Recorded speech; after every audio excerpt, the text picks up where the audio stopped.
Yeah, yeah. They've got, I think they submitted everything they need in this package, except for the. How are you?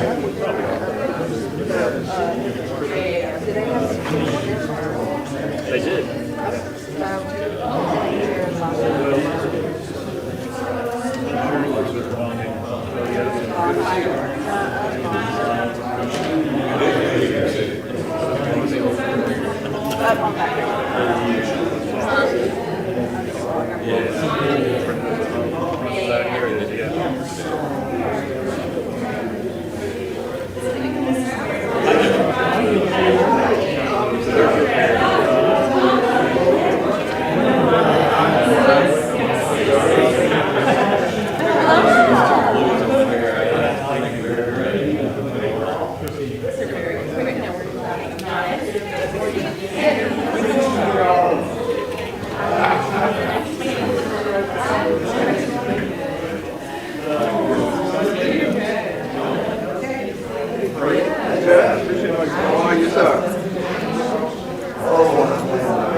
Because she collects everything.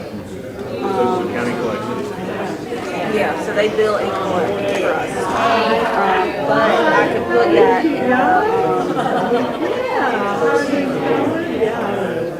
There's nothing. Do you need this or okay. I'm just going to file it. Nothing for us to do. We got names to collect our taxes too. And the other things to do.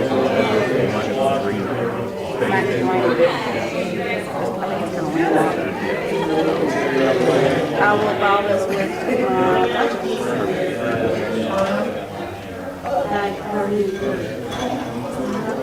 Swearing, I am not.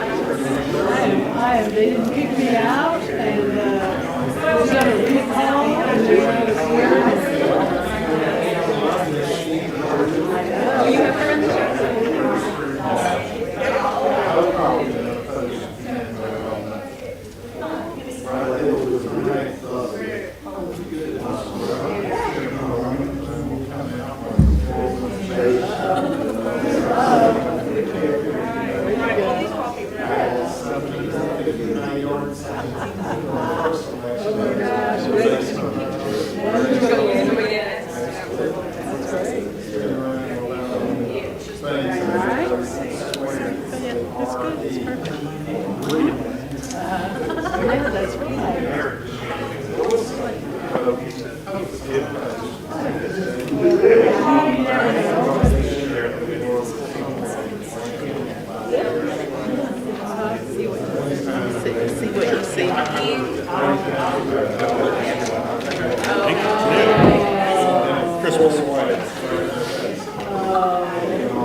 You and Rick Perry.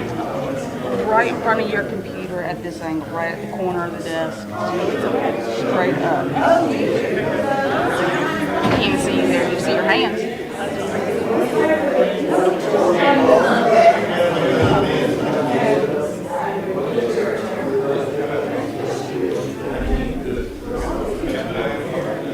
Can you do what? I'm not going to make a great I don't care. I got to get used to this. It's fun. I'm not going to do the whole thing. It's good.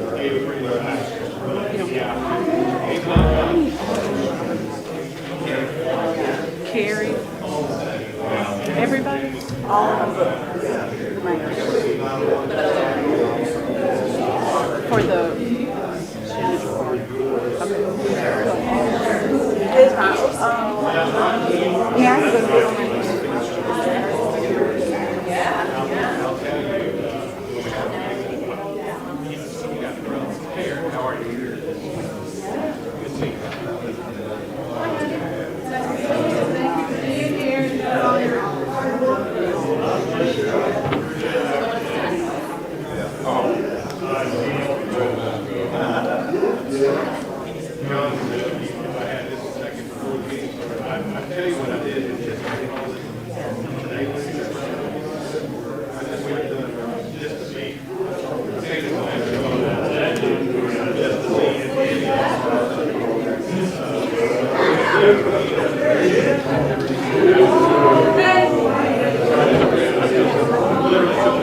I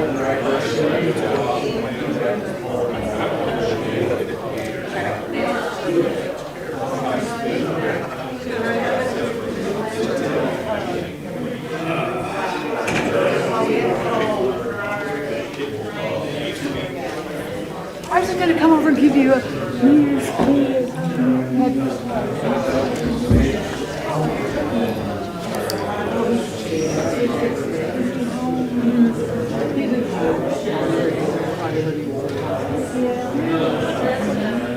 That means he's going down, but it's around. That's true.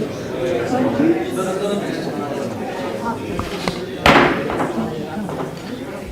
Good evening. We're going to call our meeting to order.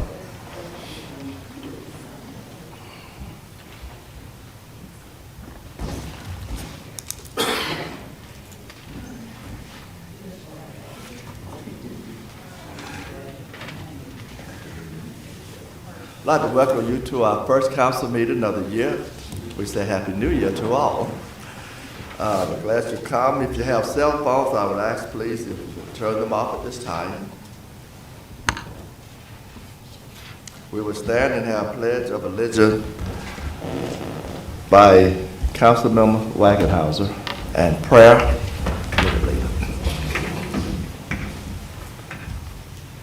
Pledge allegiance to the flag of the United States of America and to the republic for which it stands, one nation, under God, indivisible, with liberty and justice for all. Just like to introduce to us tonight the new pastor in our community, the Reverend Courtney Pittman. She is the pastor of the Madison Presbyterian Church, and she has agreed to come tonight to offer a word of prayer to our council members. Thank you so much for being here. Thank you for having me. Do I say you may be seated? I don't know. What do I say? Or do you stand up? Okay. When I think of faith in public service, I think of no one better than Martin Luther King Jr. And as we are getting ready to celebrate Dr. King's birthday this coming weekend, I have a prayer inspired by him. So let us pray. Loving and creative God, thank you for speaking in the darkness and calling life out of chaos. Thank you for the times in our own lives when you have spoken in our darkness and called life out of our chaos. Thank you for forgiveness and for love, which turn us around and set us once again on the path toward growth and a vision. Thank you for the wonderful people who you place in our lives, who care for us, who lead us, who challenge us to change for the better, who support us when we are weak and cheer us on when we are strong. Make us day by day more faithful in our discipleship, emboldened as your witnesses, committed to your ways and loving of our people. Thank you for the cloud of witnesses who have trod the pilgrim path before us, who have inspired those we know from the Bible and those we know from history. On this coming weekend, when we honor Dr. Martin Luther King Jr., we give thanks for his courage and for his convictions and for his dedication to public service. Keep right before us the vision he saw for our country where character matters. And hear our prayers for our world, a place that seems less secure than ever. Make justice prevail, establish peace where conflict rules, banish poverty, ignorance, and prejudice, and use us to help these dreams come true. Supply wisdom to the confused, comfort to the hurting, hope to the dispirited, healing to the sick, and assure us to the doubting. Strengthen us to run the race that is set before us with perseverance, and glue our eyes on Jesus, who has pioneered the way for us. By the power of your Holy Spirit, may it be so. Amen. Amen. Thank you for having me. Thank you so much, Reverend Pitt.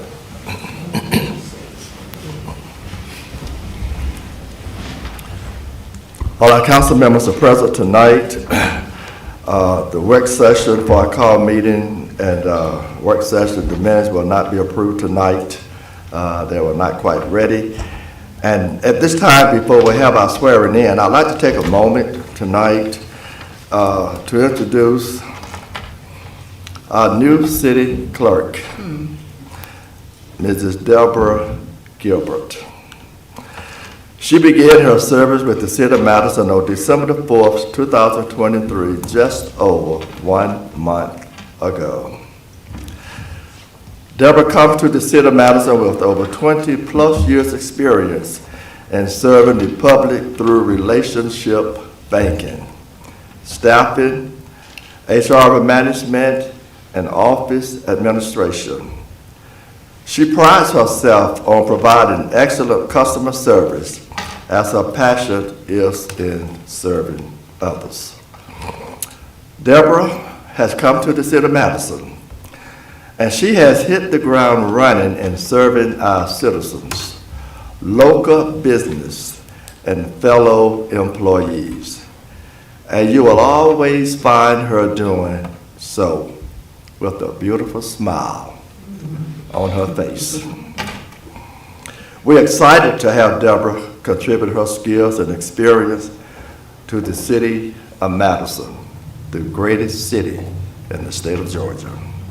Please join me tonight in welcoming Deborah Gibbert, the city of Madison new city clerk. Congratulations.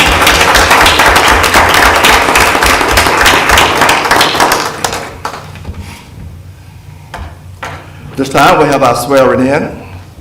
We have three council members who was run unopposed last year, so they get to serve our great city 4 more years. Isn't that wonderful?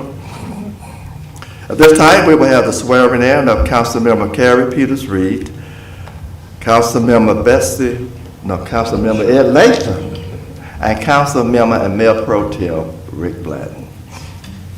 Judge Charles Merritt is here tonight to swear you in.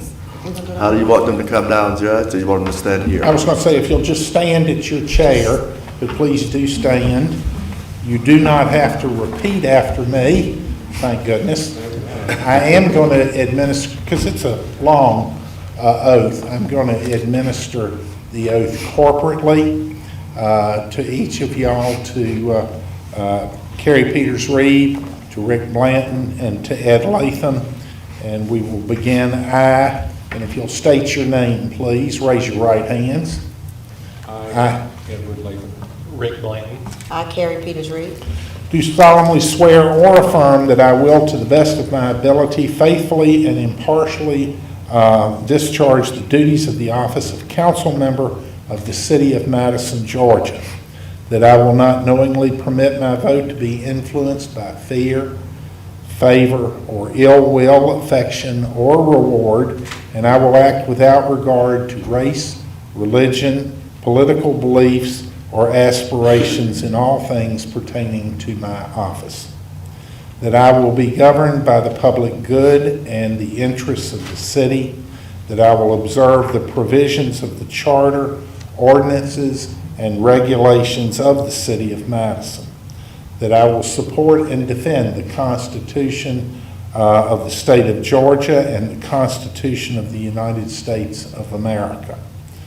That I am not the holder of any office of trust under the government of the United States, any other state, or any foreign state, which I am prohibited from holding by the laws of the state of Georgia. That I am not the holder of any unaccounted for public money due this state or any political subdivision or authority thereof or this city. That I have been a resident of the city of Madison and am otherwise qualified to hold this office per the Constitution and laws of this state and the charter and ordinances of the city of Madison. And that I understand my conduct at all times must be ethical conduct, so help me God. If you'll say, so help me God. so help me God. And if you would, I do need you to leave your post and come down and sign your oath, please.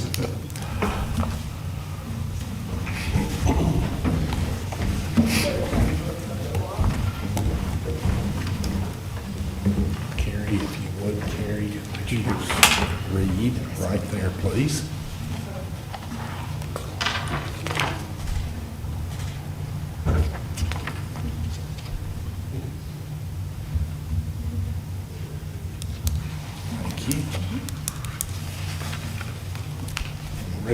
Rick Blanton.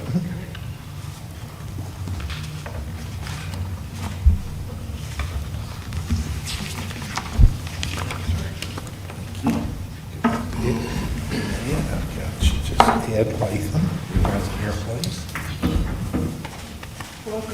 Thank you. Congratulations.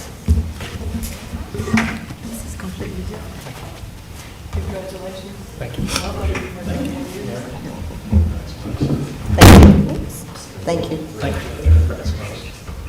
With that, my business is concluded.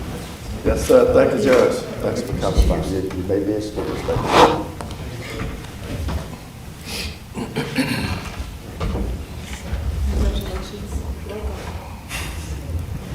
Congratulations, everyone. He's been working in the gym. LMIG annual roads bid certification, fiscal year 2024 LMIG paving contract, Garrett Paving Company, Aaron Watley. Aaron. Yes, thank you, Mayor. So I'd like to present to the City Council contract with Garrett Paving for $427,366.20. Garrett Paving was the low bidder and fully vetted. I've called all their references as well as talked to any city staff that might have had knowledge of them, and they've come highly recommended. So at this time, I do recommend moving forward with Garrett Paving. And you have a contract in your packet that will need to be signed after this evening. Any questions? Are there any questions for Mr. Watley? Say Garrett Paving expects to get started as early as this week, but that is weather dependent. And this was the list of streets we pre-approved Yes, two sir. meetings back. Yes, sir. And that list is in here as well for you to look over again. Thanks. Thank you, sir. Appreciate it.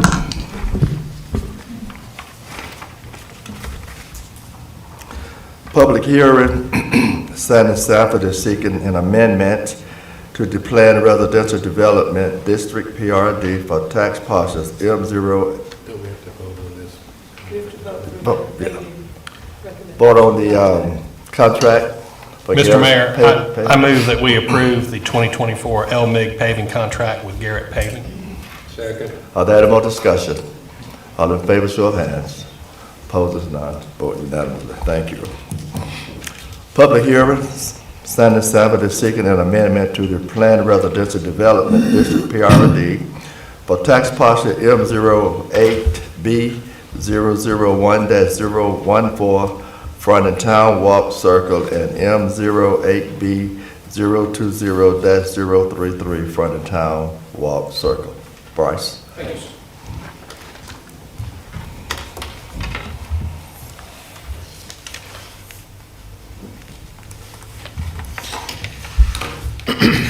The request before you is an existing amendment to an existing planned residential development. This is the current site plan. You will note on the south side of on Town Walk Circle, there's a group of what appear are duplexes, essentially.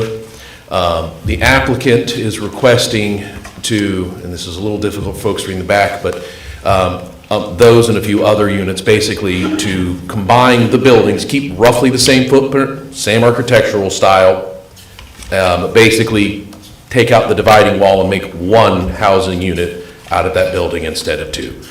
So the net result being they're going from 34 units to 29 units, still residential, still roughly the same square footage, still the same architectural standards, and that's basically in a nutshell. So this is just a reduction in number of units. So impact on services, of course, is not really a point to worry about. Planning Commission had a very brief discussion on this and made a unanimous recommendation, 3 to 4, 0 against, unanimous vote. So that's it in a nutshell. Questions for Bryce? I've got a question if you don't mind. Sure. Remind me about the current site plan. Thank you, thank you. So we are hearing that we want to amend it, but what? Yes, ma'am. What is, I mean, I wasn't able to find that in our documents. For clarification, ma'am, and let's see if the laser pointer will cooperate, otherwise I'll have to ask Mr. Coker to help along here. Let's see if it will cooperate. Well, I can see the green dot from here, but that doesn't help the mayor and council. So basically, it's a couple of the, thank you, Ken's, those are two of them, as well as one other one on the other side up there as well. They're going to be combining those. That's not what I mean. Yes, Sorry, ma'am. excuse me, sorry. The submission and approval for the current site plan that we've seen, we must have seen something like That is the current site plan as approved, ma'am. It's, Well, and this that's is a their picture amendment. of what was approved.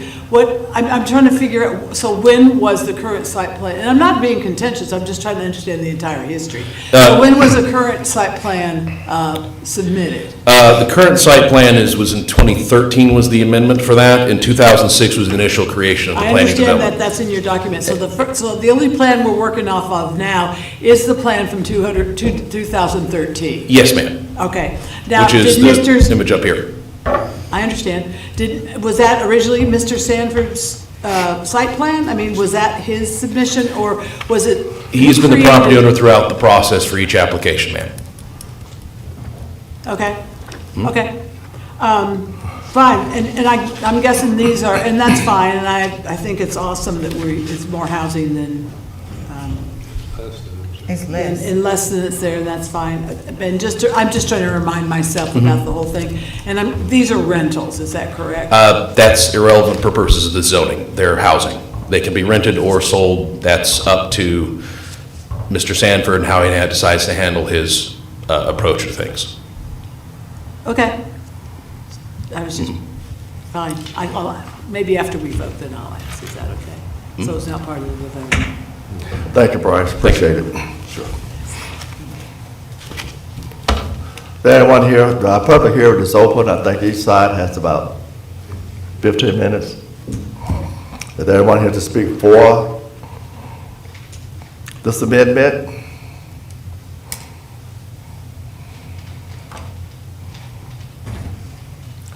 Anyone here to speak against this amendment? If not, this public hearing is closed and it's back to our council for a debate or a vote. Mr. Mayor? Yes, sir. I'll make a motion, please. Go ahead. I move approval of the map amendment to rezone evidence, testimony, documents, standards with following conditions in the order. Second? There any more discussion? Yeah, I've got a number of questions. I think I'm a little surprised actually that we have a PRD application. Doesn't really show any design information of what the building looks like. We have, I think Mr. Sanford has mentioned 1.5, 2 stories. It seemed like kind of a vague look. I noticed too, we're down, the lots are bigger than what are the 3 existing houses. And I believe, Mr. Sanford, you did build the original 3, am I right in that? Can you say that again? Was it your group that built those original 3 houses that exist? Then I have to make him come to the podium. That was before? Okay. I think what concerns me is we don't see really what they're going to look like. I'm concerned that the 3 buildings that are there, I'm looking at it again today, there may be a 1.5 story on the third one up from 5th Street. I couldn't tell if there was a shed dormer that probably has an upstairs to it. I'm kind of wondering what we are going to get on the other buildings. The lots are bigger than what were originally platted, so I assume the buildings are going to be larger. And I think in your letter you would hope to do 1.5 or 2-story buildings. Let me preface what I'm saying here by saying I was excited to see your application for a change here, because it's been quite a while that I've been hoping we get movement on your project, and so I would love to see something go there. I just personally, I would feel a little more comfortable if I had a little more specific information about square footage of the building, so we're not overwhelming the 3 that exist or the other 4 that are on, that would back up the other side on Jefferson, one of which I think you got a well-deserved award from the Georgia Trust for that one on the corner of Jefferson and 5th Street, I believe. That's right. Did you have some comments on what want to do with these residences? Well, the new houses will be similar to the ones that are there existing now. And then, I can't tell you exactly what we're gonna build on the new houses, but they'll be similar. And, I'll have to get approval on those as well. Approval from whom? The city, I imagine, what I want to The do. plan, that's one thing I would like. It's not in the historic district, so the HPC doesn't have any jurisdiction over that. From the information that's presented to me, it's possible that every one of those houses could be a two-story house. That isn't necessarily bad, but at the same time, I personally feel more comfortable if it were a little bit mixed with maybe a 1.5 and a couple of 2s. You know what I'm saying? I don't want to overwhelm the existing houses that are in that neighborhood. Well, it's my intention to build different houses so it doesn't look all the same. And the main reason I want to get it changed is I don't want to build duplexes. Yeah. I think we have 5 duplexes there, and I just, if I ever want to sell them, I think they would be difficult to sell. And is your hope to retain the center of the project as originally designed on the PRD for multifamily? Well, yes, but I could come back and ask to change those like I'm changing these. Sure. If the houses I build are successful, I may or may not want to do those center ones like that. The center ones give me extra, the density's better, bigger, more density in that center. The 18 units in there. I will say, from what I know of you as a developer, it gives me great solace that you're doing this. Other developers I don't know, I wouldn't have quite the level of confidence it'll come out the way that's best for the city, to be honest with you. But I kind of do have that feeling about what you've done in your relationship to the Georgia Trust and so forth. There's no mention of sidewalks in any of the documents that we're looking at to approve today. Are we gonna, is the city gonna be buying sidewalks? Are you putting them in? There's no specification. I'll put them in. We've got sidewalks on the existing 3 houses, and I'll do the same thing around the perimeter.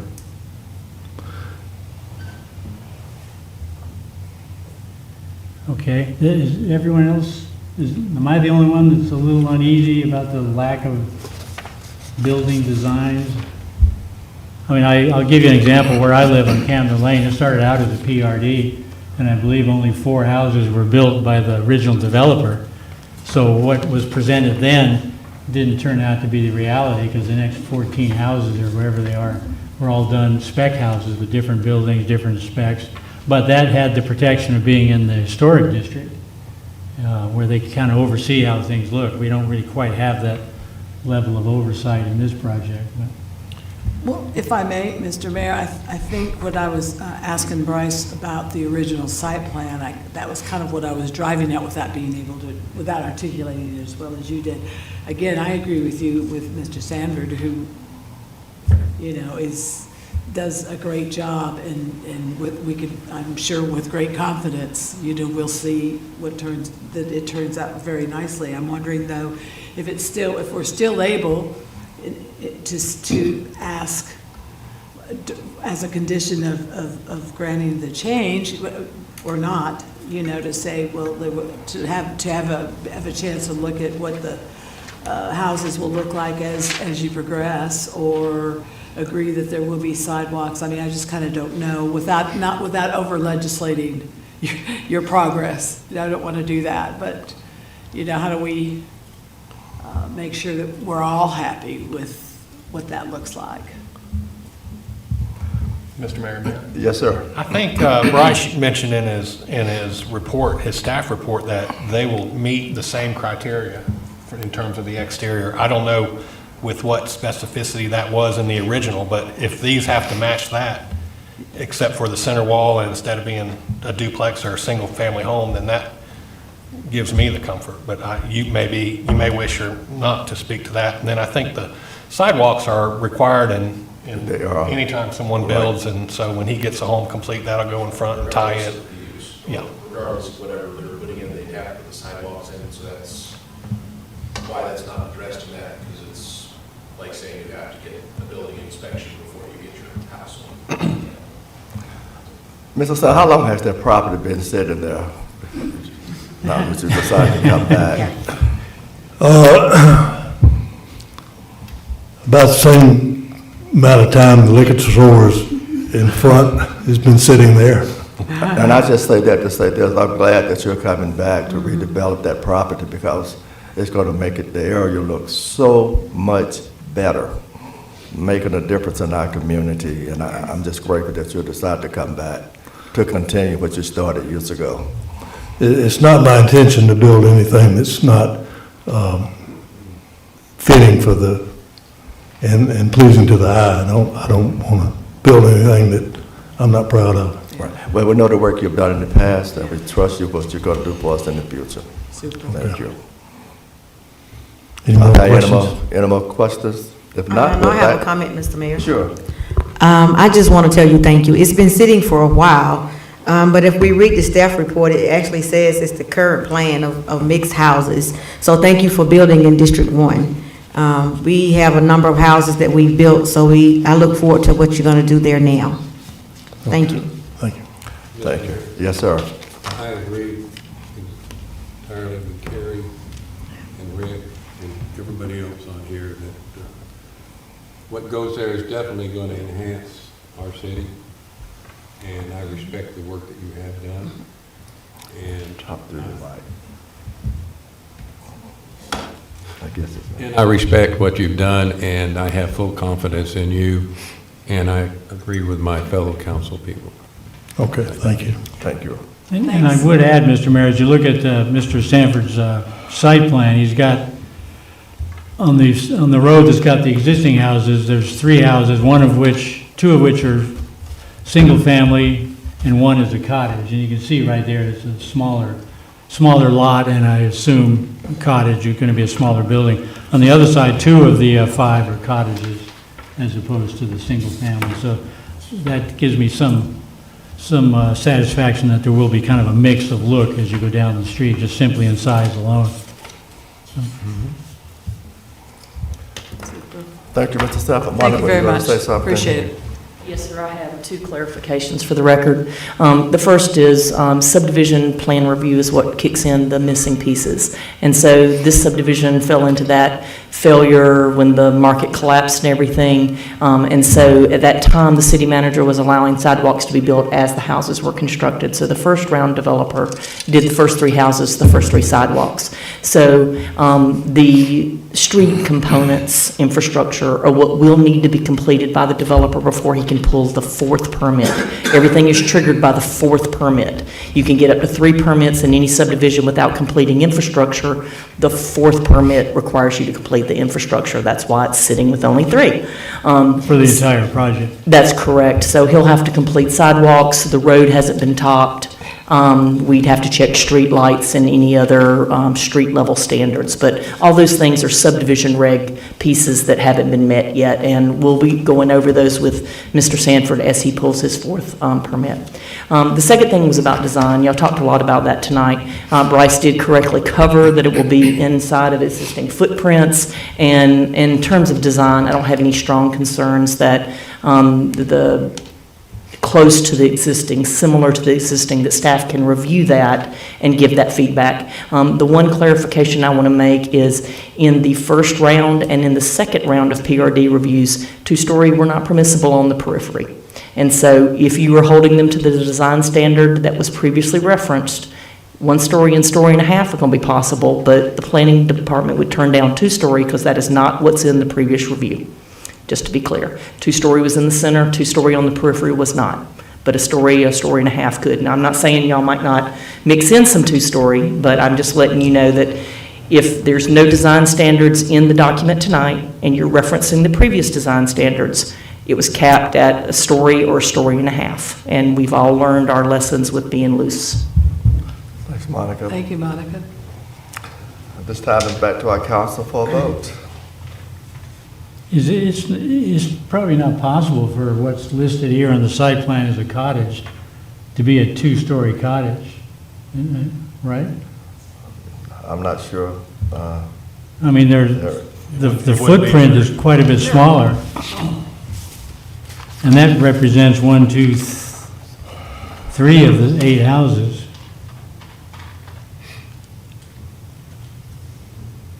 But We have a motion and a second on the We table. do, we do. All in favor, show of hands. 1, 2, 3, 4, 5. Opposing, none. The vote unanimously. Thank you so much, council.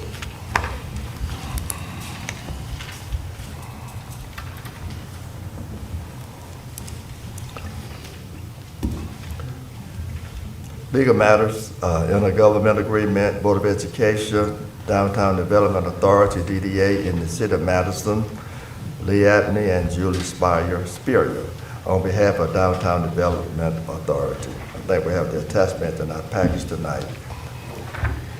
Good evening, I'm Lee Abney. I want to start by apologizing to the city attorney. I missed this call today. He had called me earlier today to talk through this, but I'll certainly make myself available for any questions that you've got this evening. I was tied up. I was almost late tonight coming out of my last meeting, so I do apologize for missing your call. This is a project that we've been working on for a long time that I think most of the council is probably familiar with, at least collaterally. The Board of Education is deeding, or would prefer to deed, the middle school property which is on Pearl Street, to the Downtown Development Authority to be developed by them. We've been working under a memorandum of understanding and a lease for the past 4 years. So we're in 3 years, 3 years into a 5-year lease. At any point in that lease, we had the option to take ownership of the property, and that's what the Board of Education proposed that we do at this time. The Downtown Development Authority did feel like it was the appropriate time to do that. There were several loose ends for repairs that needed to be made. As a result, we've had some of our DDA members negotiate with the Board of Education regarding those repairs, and they've agreed to set aside $500,000 to be held to make those repairs. So both the ownership of the property would pass to the city. The city would then determine what the Downtown Development Authority would need to develop and deed that to us. The city would retain part or all of it, and then the city would also maintain the $500 repair fund as we worked on it and determined what repairs needed to be made. That may also include some demolition of buildings on that site as well. We're certainly open to any questions or concerns that y'all have. The Board of Education, this December meeting, did approve this transfer, and they have signed the deed contingent upon the city accepting delivery of the property. I also have with me the chair, Ben Whitby, and Julie Spire, and also Monica as well. So what questions can I answer for y'all? I'd just like to say that I'm glad to see this coming to fruition. It's been a long time coming. First of all, to not have a SOI in our community. And I'm just grateful for the DDA team for stepping up, and the Board of Education, making sure that this school was not boarded up like so many black schools was boarded up many, many years ago. So I just applaud our DDA and the staff for what you're doing and what you continue to do to make our community to continue to look better. Yes, Mayor. And I commend the city and the Board of Education as well as the DDA as well. It's been a group project from the very beginning, with everyone working very hard to preserve that site that holds a lot of heritage for everyone that grew up here and attended there. On a personal note, my wife's first year of teaching was at that school. And she's at the high school now, but that was where she started her career here in Madison. So it holds a very special place in our hearts, and I know it holds a very special place in a lot of people's hearts in this town. So we're personally and community very glad to be able to preserve that property. Thank you. Mr. Mayor, can I ask? Sure. Please, something? I agree completely. Protecting that property is an important thing for all of us to do in the city. But we also have fiduciary responsibilities to make sure that we're using our taxpayer money effectively and fairly. Has that building been inspected so we have some sense of confidence that the $500,000 is going to would cover potential Yes, so foreseeable we- problems with the building? Because we're buying it for, we're going to own it for 10 years, I guess is the plan? Yes, Mr. Joyce, thank you for that question. It's a very good question. Over the past 3 years, we've done extensive due diligence on the property. It's been rented partially by the Georgia Military Academy and used as an educational facility. The Boys and Girls Club has been there. There's been a batting cage facility that's been put into the gym. There's been a food pantry that has operated out of the gymnasium. So we've had tenants in there that could alert us to any problems that needed fixes along the way, which we made. I think we made approximately $130,000 worth of repairs, give or take, over the past 3 years. We also did studies on the demolition costs and any remediation that would be necessary for the property. Based on the studies that we've done over the past 3 years, we feel fairly confident that the $500,000 will cover any sort of repairs or demolition that may be necessary as we take some buildings down and renovate some other buildings. And then, of course, we would like to see some of those properties and buildings sold so that they come back onto the tax rolls and so that they're not a burden to the city but contribute to the city tax. Mr. Mayor, may I? Yes, sir. Eric, the 10-year lease only applies to the section where the Boys and Girls Club is going to be located, and that is a requirement of the grant that we received. So we do not have any cost, the city, going into that building. They're totally redoing it. They're doing everything on their own. The Boys and Girls Club has been one of the best tenants you could ever get. And I feel very good that it's going to be far better than it's ever been before. And there is no financial liability to the city at all. And in regards to, it's $500,000 that will be escrowed. And the way I understand it is if it's not used after the first year, it will be turned over to the DDA. That's correct. So in other words, it's going to be the DDA's money to work and to invest into that property. That's correct. We may not make all those repairs in that first 12 months. So some of those repairs, I mean, some of the buildings may not be demolished within that first 12-month period. They just wanted a 12-month period where it was held in escrow. But after that, it doesn't go back. It does stay with the city and the DDA for any future repairs from that point forward. And Mr. Mayor, I am fully convinced that that $500,000 will be sufficient. We have estimates on anything that we need to take down as far as, removing. Monica and the DDA have done a great job of ensuring that. So I have full confidence in all of this. Mr. Mayor, may I? Sure. Thank you. That's all I have. Mayor, I do see City Attorney Jay Crowley's name on this document as the recipient of or the holder of the $500,000. Could I ask our City Attorney his opinion of this contract, which, I mean, I had trouble figuring out past one of the 9, so maybe he can give me some info. I do want to say first that this is a common way to get things to the DDA agreement, is to pass it to the city and eventually to the DDA to sell it off. They have a little more liberties than cities have on selling property, so this is very common. I just really had 2 questions, and one came up from staff. If the city is holding the property in its name, the city's probably going to want insurance on the property. Is that able to be used out of the $500,000? I would think so, yes. Okay. I mean, it's, that is for our use in redeveloping the property.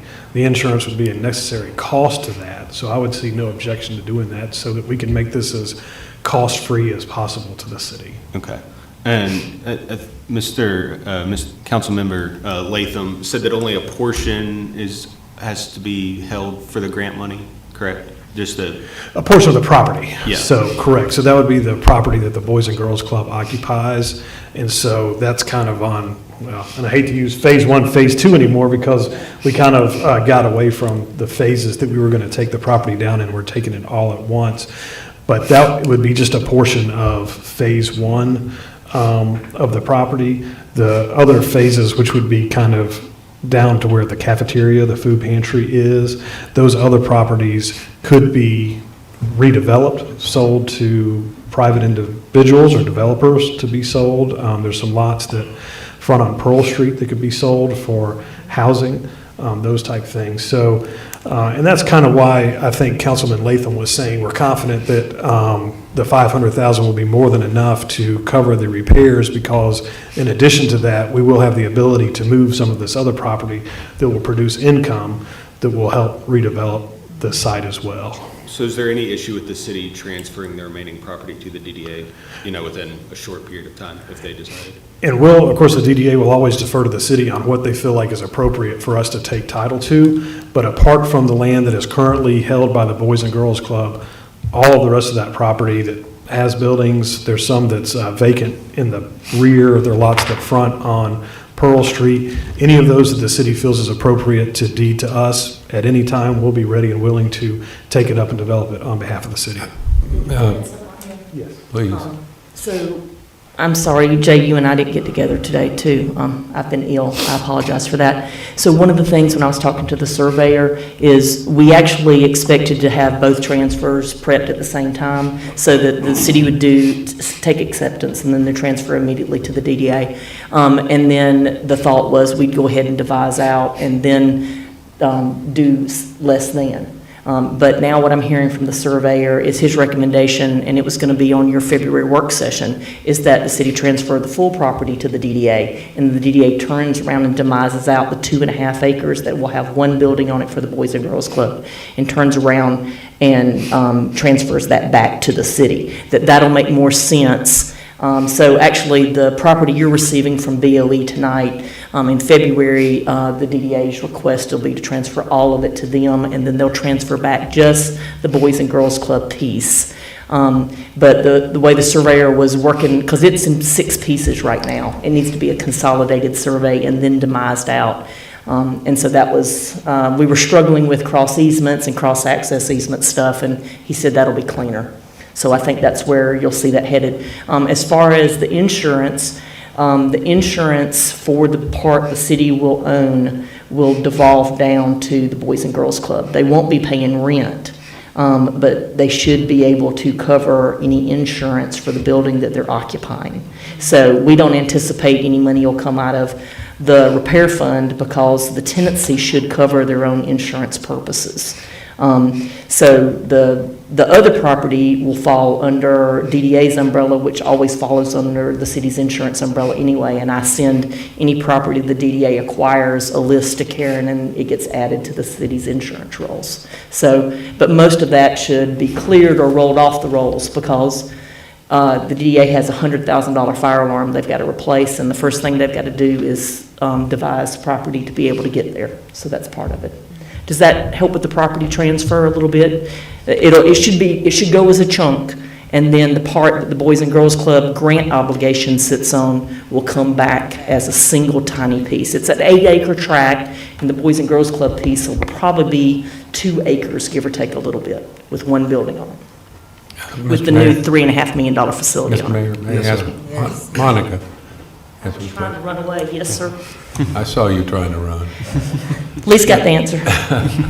The question is that the Boys and Girls Club's insurance should include the city as an additional on there. Yes, sir. Supposedly, most of the tenants that are on the property should have been listing all 3 governmental entities as additional insured over the last 3 years. One of the reasons we're so eager to make sure that the first agreement collapses and that everybody's lease says the correct thing is so the DDA and the city are listed as insured on any property that's in both names. But eventually it's going to be only DDA, so they need to list DDA as additional insured and the city as additional insured because the lease will run from the city to the DDA and from the DDA to the Boys and Girls Club. So both DDA and the city need to be insured, additionally insured on the property. I knew you thought about that. Sorry.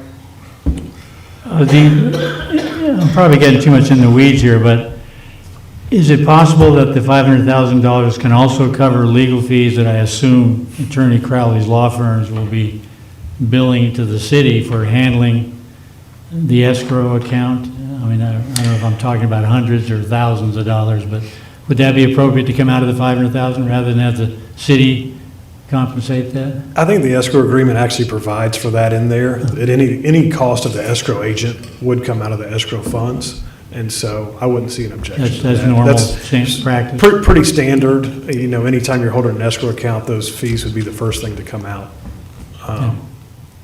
by the escrow agent. All right, thank you. Mr. Mayor? Yes, sir. Well, a two-part question, really. I know that the 500,000 is supposed to be more than enough, and heaven forbid we have some event that causes construction prices to go up even more. But if there is not enough money, who bears that financial responsibility? Well, we would anticipate selling some of the property to cover any expenses. I think Ms. Callahan. Right. So she mentioned the $100,000 fire alarm issue. I mean, you know, we've got the lots that front, you know, that we're probably would sell pretty quickly, you know, right now to construct a house on it. So we would kind of look to the property itself to offset anything above and beyond that 500,000 if that became necessary. Just carve off property and sell it to cover those costs that were unexpected. And then I guess the opposite, if miraculously we have money left over, does that go back to the Board of Equalization or? That stays with the DDA. So, and it's not unusual for Downtown Development Authority projects to, and you hate to use the word profitable, but quote unquote, produce more money than was expended. When that happens, that's used to forward the goals of the DDA. What you would hope someday is that you've got a DDA that's fully self-sufficient and operating under its own funds, so that it wasn't necessarily coming out of, city funds for funding. So the more, and I hate to use the word profitable, but the better steward we are with those funds, the better it is for the city and the DDA, because we'll try and keep pushing those funds right back into our mission. And if I understand correctly, Councilmember George, I believe in the past, Monica, that along with you, Attorney Abney, that the DDA has been able to sustain its legal work through you, didn't have to pay anything. It was from you to DDA, from DDA to you. So the city was not liable. Is that right? I mean, that's correct, Mr. Mayor. Lee's never going to brag on himself, but he doesn't charge the DDA. This is part of his public service. He charges us for closings, but other than that, he doesn't charge us to come to meetings, and he doesn't charge us for escrow management. Just saying. But anyway, I just wanted to add to that. That was a little dig. I didn't mean it that bad.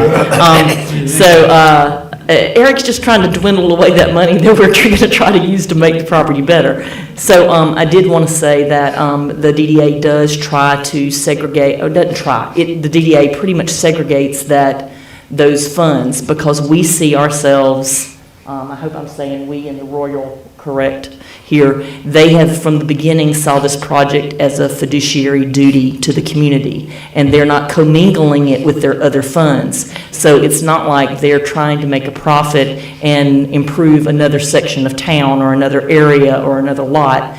Their promise to the Board of Education was that they would funnel any potential revenues past the negative or past dead central back into improving this area in this lot. That's the intention. So we're very project focused. I know general fund gets y'all used to kind of mingling things, but DDA doesn't operate like that. It operates very much with pots of money, and where they can make something self-sustaining and self-accountable and then pump the money back in, that's how they operate. So unless I'm giving directives otherwise, that's how they'll continue to handle those funds. But we're not anticipating a huge windfall or anything. What we've got is what we believe is enough to carry and cover the known asbestos and the known lead on site. We've had inspections for both of those, and we believe it's enough to carry the abatement for the ones that need to be abated.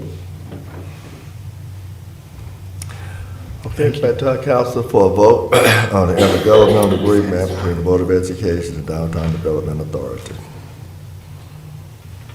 And I will say, Mayor, in areas like this where I have little to no expertise, I rely a lot on the attorneys and the experts and the DDA people and Ed and people and Director of Planning, Monica, people that know a lot more about this than me. So I appreciate very much the comments you're all making. Mr. Mayor, may I make a motion? Yes, ma'am. I would also like to say thank you to DDA for working diligently with the Board of Education in the City of Madison to make this happen over in District 1. And thank you for not allowing that building to be boarded up to be an eyesore in our community. And with that being said, I would like to make a motion to approve the intergovernmental agreement with the Board of Education, the Downtown Development Authority in the City of Madison. Second. Are there any more discussion? All in favor, show of hands. Opposers, none, vote unanimously. Thank you so much. Thank you. And y'all are gonna handle the acceptance of property next? The transfer of property, Board of Education to City of Madison, Julie Spurrier and Lee Abney on behalf of Downtown Development Authority. Transfer of property. Yes, Mr. Mayor, and this is just the formal acceptance of the deed that the Board of Education signed at their meeting in December. Thank you, Mayor. Any comments from my council member? If not, we can get a motion and a second to approve the transfer of the property from the Board of Education to the City of Madison, Downtown Development Authority. So moved. Second. Are there any more discussion? All in favor, show of hands. Opposers, none, vote unanimously. Thank you so much. Thank you, DDA team. Appreciate it. Yes. Thank you. Thank you, Ben. Thank you, Julie. Thank you, Monica. Amendment to City Charter, Attorney Crowley. Yes, Mr. Mayor.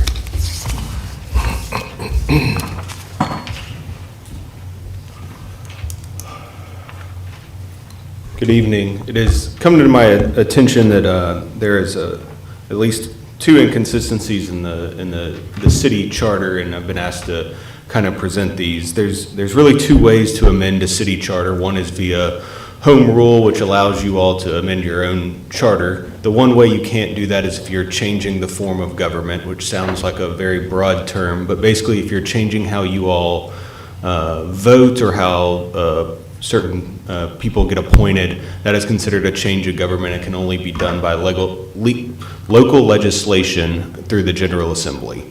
And so the two inconsistencies that got put out in the charter is one, that it lists a specific salary for you all. And my understanding is it's not even the correct one because you all have amended it, which is what you can do by home rule. So there's no issue with that. But my recommendation is that if we're doing the second inconsistency, which I'm about to talk about, that we might as well clean this up. And that cleanup is just to say that you all will create your salaries by ordinance following the state law procedure that is in place. That is what y'all did the last time, whenever that was. And the other one is the appointing of the mayor pro tem, which is the change in form of government. And currently, everyone votes for the mayor pro tem, including the mayor, which is different than any other action where the mayor can only vote as to break a tie. And so what I've heard is that in the proposal, and the mayor is on board with this too, is to simply change how the mayor pro tem is, where the mayor would just vote in case of a tie. And so just be like every other ordinance, resolution, contract that you all approve, the mayor pro tem every year is chosen by you all. If there's a tie, the mayor breaks that tie. So the process for that is we have to get y'all's local senator and representative in the General Assembly to sponsor this bill, kind of carry it through for us. I went ahead and emailed both of their staff members, who both said that Mr. Fleming and Mr. Strickland would be more than happy to do any charter change the City of Madison wanted. And there's a procedure that you have to walk through. There's an advertisement you have to do, and then they kind of walk that through. One thing that the staff members said back is since it's local legislation, it doesn't actually go, it's not debated or introduced on the General Assembly floor. So it's their own rule, I guess these two representatives, and I think it's a logical rule, is they would ask the city to ask for public comment on these two amendments that we're sending, only because there's not public comment in the General Assembly. And I think that's more so they know that it's not you all that want it, it's the city's okay with it too. There's no hard objections and stuff like that. So are there any questions on the process or those two changes? And I will say, if there's anything else in the charter that you want to add on while we're going through this process, this is the time to do it so you don't have to go through the General Assembly again whenever it comes up. So what does public comment look like then? Do we need to advertise it? Do we? This isn't a state law requirement or a legal requirement. I think that this is their office requirement. All that's required from you all is a resolution approving that you all want to send this to the General Assembly. It gets to their office. The staff and we run the advertisement that it's being introduced to the General Assembly. Their office will take care of putting it in their formatting, as you've probably seen on bills and stuff like that. But all you all have to do is a resolution with the language you want amended, and it goes off to them. They just really want, I think, an opportunity for the public to object to it. Not saying that they will. These are two fairly minor changes, but it's not like you're abolishing districts or anything like that. But I think that's just an ask from them, which I think is a reasonable ask. So. I have a question, Mr. Yes, Mayor. sir. Go ahead. It's a little difficult for me to talk about this. I am the current mayor pro tem, and we went through this a couple years ago. I was under the impression at that time, because there was a vote that the mayor voted, and because there was a tie, and I was the existing. But it was explained to me at that time that I thought, and I may stand corrected by my fellow council members, that we wanted to look at it as, and I'm fine either way, but that it was going to be on a rotating basis. It would no longer, it would change from Madison's long-standing tradition, I guess, that it's a senior council member have that, and it would change to rotate between all the council members, and I wasn't sure how that would look. 1 year, 2 years. I know the county does their chair on a 2-year rotating basis. The difference there is they don't have a mayor who's elected at large. They just have 5 commissioners, so they rotate it so that I suppose that all their commissioners can have a vote. They only vote in case of a tie. Now, and again, I don't know that I'm opposed to it, but I just wondered everyone else's thoughts. Now it sounds like we're not interested in going with a rotating basis anymore. We just want to remove the mayor from being able to elect whom he or she thinks should serve as their mayor pro tem. That's just different than what I thought we'd be talking about tonight.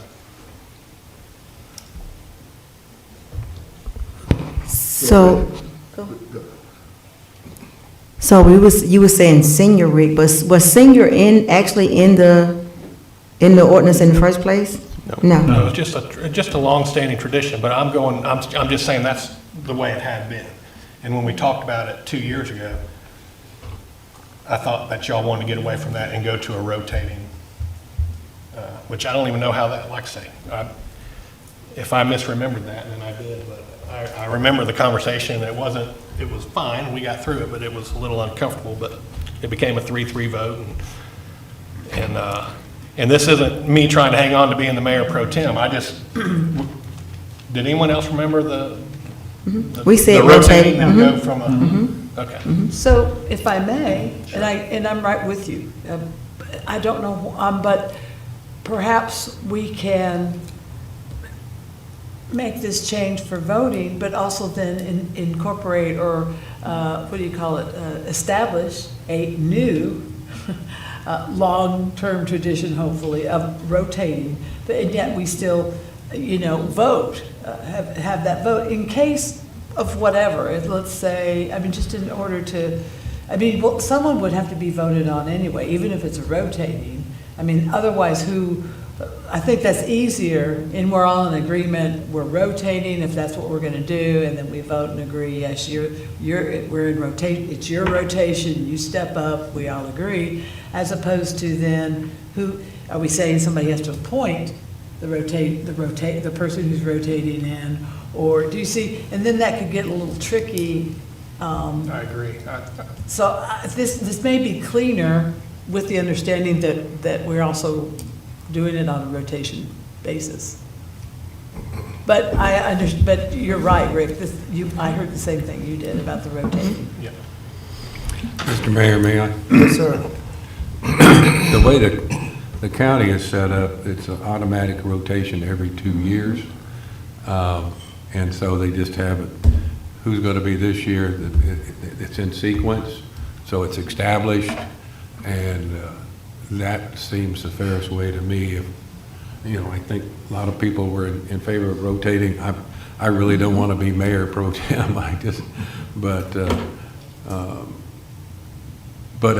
if we're going to rotate, I think that would be the way you do it, is set it up on automatic 2 year. That's would be my This can be written suggestion. any way that you all want to do it, so. I agree with rotating. We can't say by seniority, because who's to say that we're gonna win it on each election? So we don't know who's gonna be where. But I do agree with rotating as well. It had nothing to do with seniority, or seniority was because of the way it was done out of tradition. And I feel like we should do it by a law or whatever we need to do. And everyone should, whoever's on and however it needs to rotate, let it rotate. So is the consensus of rotating, automatic rotating like the county every 2 years, or? Well, does that need to be put into the charter? The tradition we had that Rick referenced, where it's been the senior member, that was never codified in any charter or ordinance. It was just the tradition. And like Betsy said, why can't we just start with kind of a new tradition where we give it to the senior member who has not been the pro tem prior, and kind of go that way. I think what happened 2 years ago that bothered me was because of the charter, it set up a potential, and in reality it happened, a tie vote with no method for breaking the tie. I mean, it left us in kind of an odd position of, okay, now what do we do? We've got a tie, and there's no mechanism for breaking the tie. It just seemed like, it seemed like a flaw to me. I don't know where that part of the charter came in, but it seemed like an odd way to word it, to set up that possibility. So, Mr. Chairman, when you, I guess, present this to the legislator, you're going to ask that it be a rotated basis every 2 years? That's what I need to know from you all, yeah. I think that's what the county does now. Yeah, but may I ask this, do we know, is it codified with the county? Is it in their I don't know what's in there. bylaws? We've got a county person here. I tried to keep you What out do you know, Philip? Yeah, come on up, take the podium, Phil.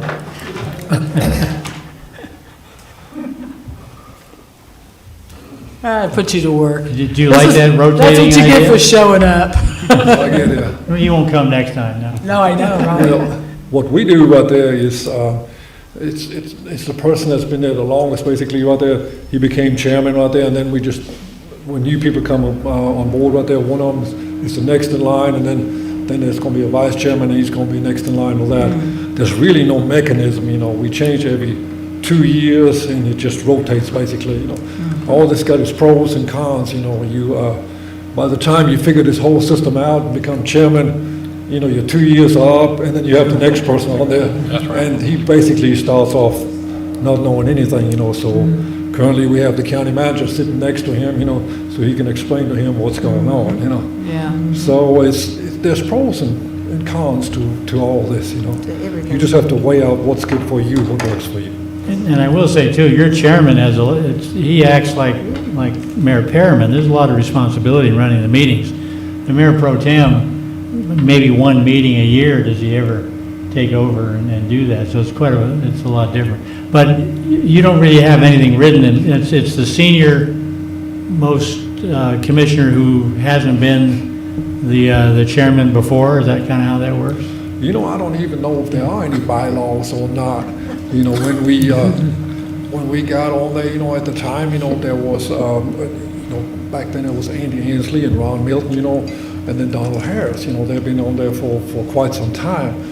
So there was a chairman then, and then next thing you know, I was nominated for vice chairman, you know, and then I got to be vice chairman for 2 years, then went into the chairman position right there, and at the time Ben Ryan went into the vice chairman position because we were the new guys on the block basically, and now we rotated this thing out. Now currently we have Bill Kurtz, you know, who came in after, got elected after us. Now he's so he is the current chairman because he was the vice chairman when Ben Ryan came in, you know. So currently was Blake McCormick being the new kid on the block, he became vice chairman, you know, so he kind of rotates now, you know.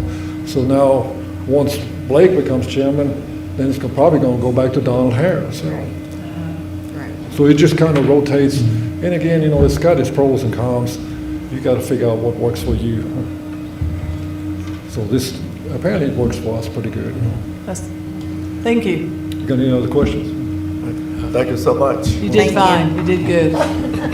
Thank you, Phil. So if I may, so it seems to me, I mean, I don't know that we have to make it all that complicated. I think we could still go with just a basic vote, but again, with the understanding that people will be rotating in. We just, and again, even in the, how it's written now, it doesn't, you just nominate, you don't need a second, and you vote. And we just know who to nominate, just as an understanding. I mean, I'm quite happy to leave it the way it's drafted now. And also, if you put it in the charter, it's going to be rotational. We're also tying the hands of city council 20 years from now. And I'm not proposing that it go in the charter. I just am going to what I thought was the intent, to start on a rotating basis. Rotating. I think that from 2 years ago, I think that was the intent. Rotating, that was it. So do you, okay, so it sounds like it's going to be an informal rotation is what I'm hearing, or, you know. Do you all want to go through the process of taking the mayor's vote out and going through the General Assembly, or do you feel comfortable without, because you can do the other one by yourselves with a couple advertisements, so. But if I may, to Eric's point, we don't want to tie any future council's hands by the rotation, and in that case, if they decide, if some future council decides they want a traditional longer-term mayor pro tem, then we could run into another issue, the same issue down the road. I say we fix it now, and that way it's just a little bit cleaner, personally. Works for me. Everybody okay with that? No? Okay. Thank you, sir. Thank you. Zoning ordinance amendment, industrial development. Jay? Do we have to vote on that amendment? You can vote on a resolution tonight, or you can give an opportunity for public comment in February. Perfect. Yes, wonderful. We'll do that. Yeah. Thank you. We have time either way, so we're good. I know this because I represent other cities. The word moratorium is a bad word in cities, and I totally get that and respect that and understand that, and so I don't ask for or don't bring up the term lightly, but sometimes it is a necessity to protect the city, and me, John, and Monica think that it's necessary in this case for a shorter period of time and its limited purpose as we are proposing. And the reason is Monica, in her review and talking to me and John, we have found some things that need to be cleaned up within the entire zoning ordinance, but we're going to kind of take it by chunks. And we're going to start with the industrial zoning ordinance to clean it up and get it the way that you all want it going forward in the city.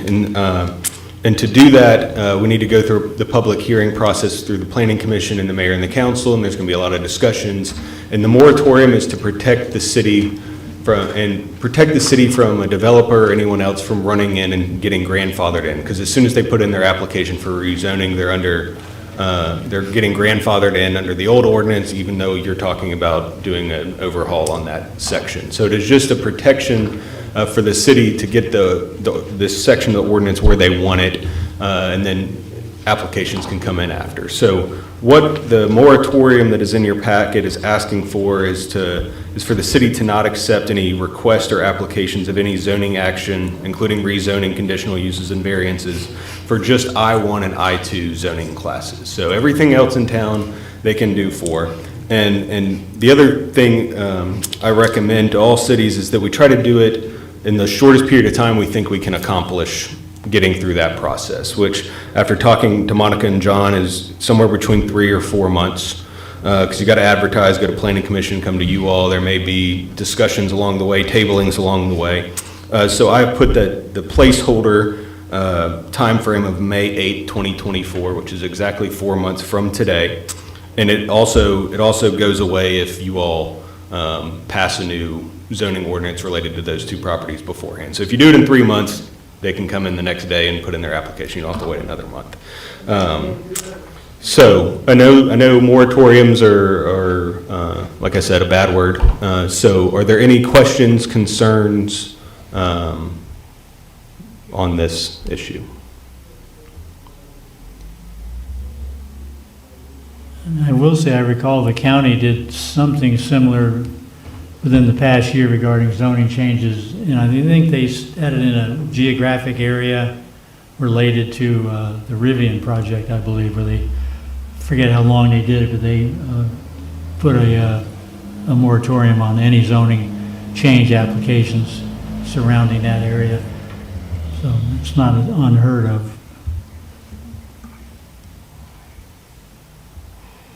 So this is just for what, you said 4 months? 4 months? That's what's in here. You all can lessen it, expand it, whatever you all want to do, but that's just a placeholder. Because that's what Monica and John and I came up as an estimate of what it's going to take to get through the process. So. And applications that have been started? This does not affect them. It is for new applications. And that's really what the moratorium is for, is while you all are talking about, well, we don't want this here, we don't want this there, someone could run and put an application for exactly what you don't want while you're doing the process, and there's nothing you can do about it. So this puts a pause on anything that's already in the hopper, their application's already into the city, is grandfathered in under the current ordinance, and they are allowed to go through that process without being affected. Does preliminary discussions with the planning department, but without an actual application, qualify them? The application is the trigger point. So. All right. That vests your rights. Any more questions for? I've got one, and just hypothetically, you said maybe we could, if planners were able to kind of come up and get everything cleaned up and the way we like it sooner, this would not.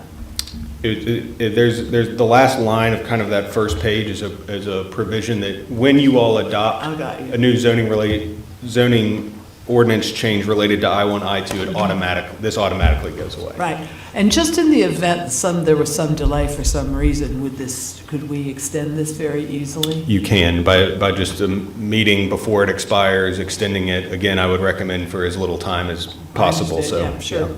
But yes, you can extend it. We're not locked in that way. Correct. On either side. Got you. Thank you. Thank you for this. This is nice and clean. Appreciate it. Thank you. Any other questions? No more questions by attorney. For the zoning ordinance amendment and industrial development, moratorium for 4 months. Mayor, I move that we accept or approve the zoning ordinance amendment for 4 months to reconsider or to look at the industrial development policies, zoning policies we have, however that is. Second. Are there any more discussion? All in favor, show of hands. Opposed is none, vote unanimously. Thank you. Contract EV charge agreement and Barrow Spark. Monica, that you or John? Sir? So this represents the agreement that is necessary for the vendor to operate the electrical vehicle stands that are now located behind the post office. The installation has been done. They've moved the power box off of the federal government's property. That was what the delay was for. So I know a lot of people lamented that the sidewalks were torn up during Christmas, which we could not do anything about, but we certainly were also remorseful that that was the case. But now we have a vendor and a provider. They're EnviroSpark. This is their standard agreement that they provide. Georgia Power has recommended them as a vendor. They use one or two. EnviroSpark provides the equipment. They provide the install. And this agreement means that they also keep all the fees that are associated with those. There are vendors that have contacted us that are interested in us having a cost-sharing agreement, but that would involve around $100,000 to $125,000 in outlay for the fixtures themselves. So Georgia Power said if we wanted to go with the model that City Manager Nunn had negotiated, which is the city had no exposure in terms of investment, but it also got none of the proceeds because they were somewhat nominal on the first ones, that this was the correct vendor. So I'm happy to answer what questions I can. There will be 5 parking spaces, and I believe there's 3 chargers. And they're not the fast chargers. They're not the super fast chargers. They're the top-off chargers, but they're the free chargers. You know if anybody ever have come in the town and asked if we have charges or not? Yes, so the city of Bainbridge has these chargers, and they have used 2 different vendors. I did call and talk to the city planner there. She recommended that we get the higher charger. At one time, they were looking at, I am not the techno person, right? So they were calling it a 50, and we're getting the 60, which is slightly faster, and it gets a little bit more longevity for people when they tap in. But again, it's still a top off. It's not the fast chargers that you're seeing at out at the interchange. So those would cost you significantly more than the $125,000 I quoted you. So I'm really just playing follow through on David's project. So that Aaron can get the bricks back down. So. Thank you, Monica. Yes, sir. Can we get a vote on this contract for EV charger agreement? Yeah, Mayor, I would move to accept the contract with EnviroSpark Networks Incorporated for the installation of EV chargers in the back on Hancock Street. Second. Are there any more discussion? All in favor, show of hands. Opposers, none, vote unanimously. Thank you. Donation, Ms. Christine Lambert, David Lambert, Ben Whibby, DDA. So Ben needed to go, so I'm going to just defer to our representative this evening. But before I do that, I want to say thank you for the last thing, because I've got a list of David things and scratching my David items off. So thank you for doing that. That's one more off my list. Tonight, the Downtown Development Authority subsidiary 501c3, which is where a lot of people made our town park donations that made our wonderful town park in the center of our square so beautiful.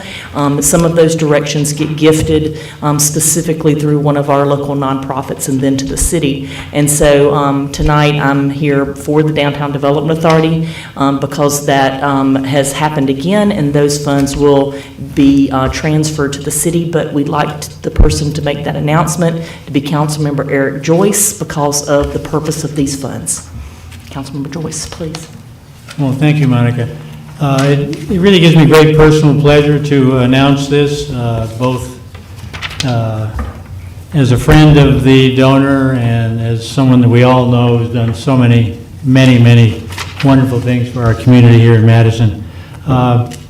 It is one of the largest grants, private grants, if not the largest grants, focusing on trees and other related projects that we've ever had in the city of Madison. We will have a more formal proclamation at a later council date. Mr. Mayor will sign that and read that proclamation, but we wanted to announce this now. So we want to thank Ms. Christine Davis Lambert for donating to the city of Madison $147,000, $780.20. So almost $148,000 to the city of Madison, with a large chunk of that focusing strictly on trees, hence the connection to the green space, and then a large amount as well to a special project to be determined later. In honor of what Ms. Lambert has done for the city of Madison, a number of us, I will say at the idea I think came from our director of planning, Monica Callahan, but a number of past liaisons from the city council to the green space, and a number of past tree board members and green space members have decided to kick in relative small amounts to bring it up to an even $150,000. So you can do the math and see how little we put in compared to what Ms. Lambert has given the city. But it's really a great honor, and Chris, really thank you so much. The list of things you've done for this city is really impressive, and this is just another example in a long list of great contributions to Madison. We're all extremely fortunate that we came to the city that you live in. Let's put it that way. Thank you, Councilmember Joy. Eric, you seem to have most of the information about the donation and such, and kind of what it's going to bring about. I just was curious, was there a stipulation that all the trees had to be oaks? Yes. Yeah, details to be worked out later in negotiations. Well, as you know, Chris played a real major role in establishing the Ricketts Fund. And I know some of those funding, I think Chris would like very much to extend to protecting that fund and enhancing that fund to provide even more trees for citizens. But it's a focus on trees, and hence the connection to green space. And I was fortunate enough to be the liaison and be able to make this wonderful announcement. So thank you, Chris.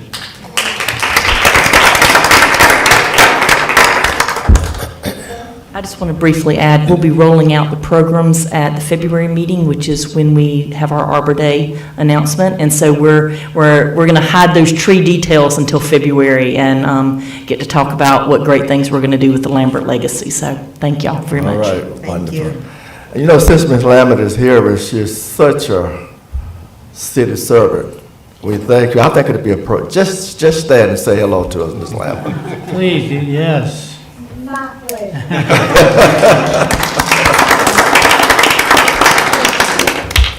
Again, thanks for what you do for our city. We appreciate that so much. Public service appointments. Ken. Vote to accept the donation. We need to vote to accept the donation.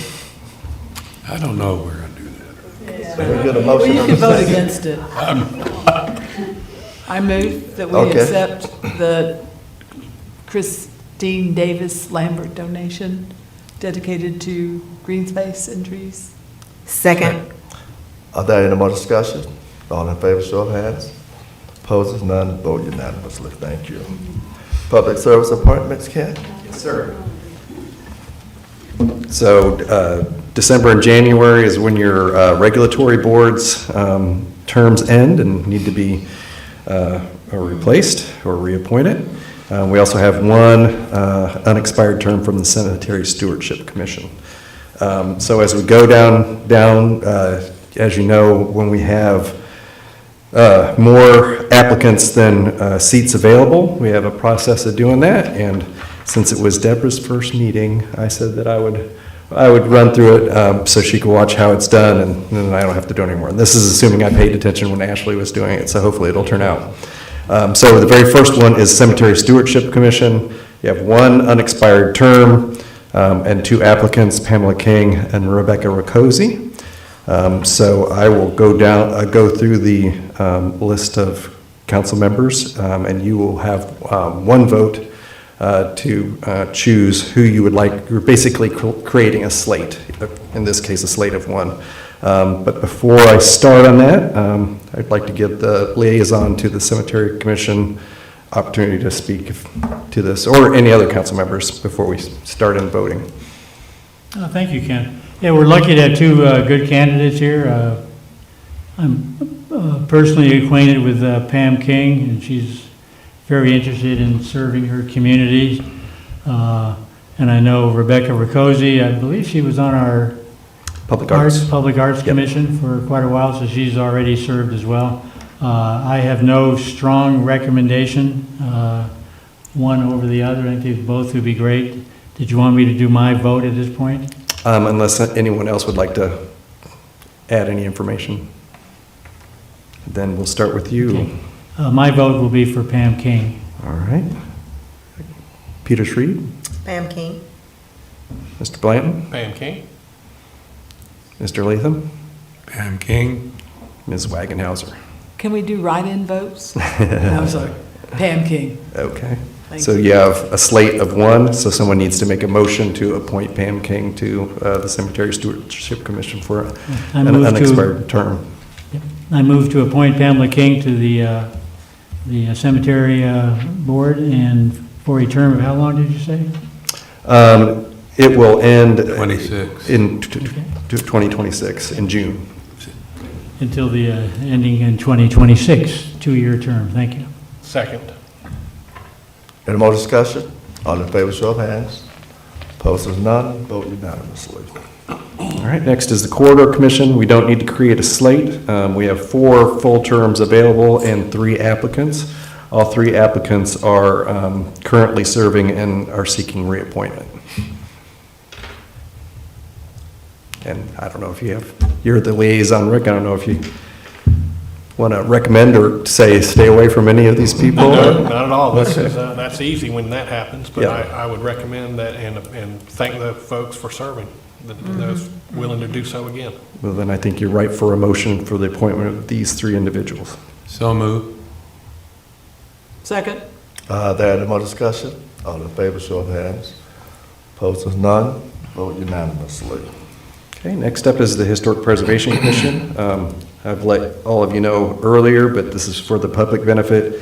One of the applicants, Gray McWhorter, has looked at his time commitments for the upcoming year or two and has withdrawn. So we do have 4 full terms open, and we have Paul Anderson, Zeb Grant, Austin Pugmire, Michael Raymond, and John Roby seeking appointment. Zeb, Michael, and John are currently serving and are seeking reappointment. So we have 5 applicants for 4 positions. So each of you will have 4 votes to create a slate. But before we do that, Liaison Yes. Wagenhauser. I believe we have 6 applicants for 4 positions. We have Paul and Austin in But- addition. So Gray is, I missed- Gray's crossed out. Oh, okay. So Yes, there's, because he's withdrawn. So you have Paul, Zeb, Austin, Yes. Michael, and John, 5. And there are four positions open. So you get 4 votes Right, okay, to create a slate. got you. And if you don't have any information you'd like to impart, I'll start with you, but if. You can start with me. I'll, Okay. you know, obviously, I think that, I will say that I believe that those, the members of the Historic Preservation Commission who have been on it and want to, seeking reappointment, have all done a great job. They show up all the time, they're informed, they're ready to go. I mean, I'm certainly happy to see them continue on the commission, and they've done a great job. With respect to the other 2 applicants, I will say that they're both equally qualified. My personal opinion is just that, God love him, that Austin Pugmire has stuck with us. You know, he's showed up and put his name in the hat several times, and we've made choices that didn't include him based on a lot of other things. And I just feel like this time around, he should not have to put his name in the hat anymore. So I have you for. So I say, I vote for Austin. Okay, so I have you for Zeb Grant, Austin Pugmire, Michael Raymond, and John Roby. Yes, you do. Thank you so much. Mr. Latham? So we can vote for 4, right? Correct. Of course, I vote for Zeb Grant, Michael Raymond, and John Roby. And I also vote for Austin Pugmire. Okay. Mr. Blanton? I vote for Zeb Grant, Austin Pugmire, Michael Raymond, and John Roby. All righty. Ms. Peter Street Same. and Mr. Joyce. I'll vote for the three incumbents, Grant, Raymond, and Roby, and I will vote for Austin Pugmire. All right. So you have a slate of Zeb Grant, Austin Pugmire, Michael Raymond, and John Roby. If someone would like to make a motion to appoint those four individuals. So moved. Second. All in favor, show of hands. Opposed is none, vote unanimous. And last but not least, Planning and Zoning Commission. You have 4 terms and 4 applicants, Terry Hurt, Sherry Terrell, Robert Trulock, and Kendra Wyatt. All 4 of them are currently serving and seeking reappointment. And of course, there's no liaison to that board because they are recommending body to you, so no liaison would be appropriate. Just need a motion and a second to reappoint the Planning and Zoning Commission, Terry Hurt, Sherry Terrell, Robert Trulock, and Kendrick Wyatt. So moved. Second. Are there any more discussion? All in favor, show of hands. Opposed is none, vote unanimously. Thank you very much. Thank you. Thank you. Thank you.